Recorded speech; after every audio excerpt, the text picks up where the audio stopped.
सापते ताड़त परुष कहंता, विप्र पूज्य असे गावहीं संता। पूजिय विप्रशील गुणहीना, शूद्र न गुण गण ज्ञान प्रवीणा। अर्थात शाप देता हुआ, मारता हुआ और कठोर वचन कहता हुआ भी ब्राह्मण पूजनीय है, ऐसा संत कहते हैं।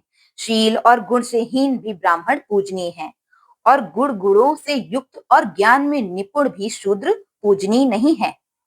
कही निज धर्म ताहि समुझावा, निज पद प्रीति देखी मन भावा। रघुपति चरण कमल सिरु नाई, गयउ गगन आपनि गति पाई। अर्थात श्री रामचंद्र जी ने अपना धर्म यानी भागवत धर्म कहकर उसे समझाया। अपने चरणों में प्रेम देखकर वह उनके मन को भाया।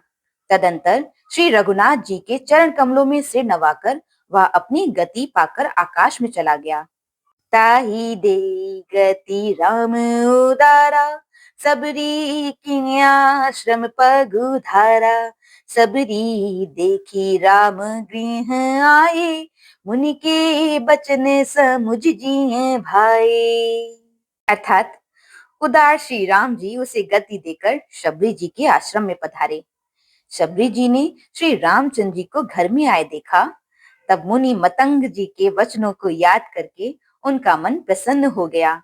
सर से लोचने बाहु बेसाला, जटा मुकुट सिर उर बने माला। श्याम गौर सुंदर दो भाई, सबरी परी चरण लपटाई।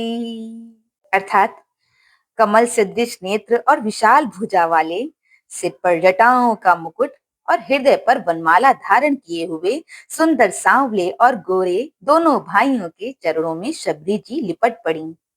प्रेम मगन मुख बचन नावा, पुनि पुनि पद सरोज सिर नावा। सादर जल ले चरण पखारे, पुनि सुंदर आसन बैठारे। अर्थात वे प्रेम में मग्न हो गई हैं, मुख से वचन नहीं निकलता, बार बार चरण कमलों में सिर नवा रही हैं।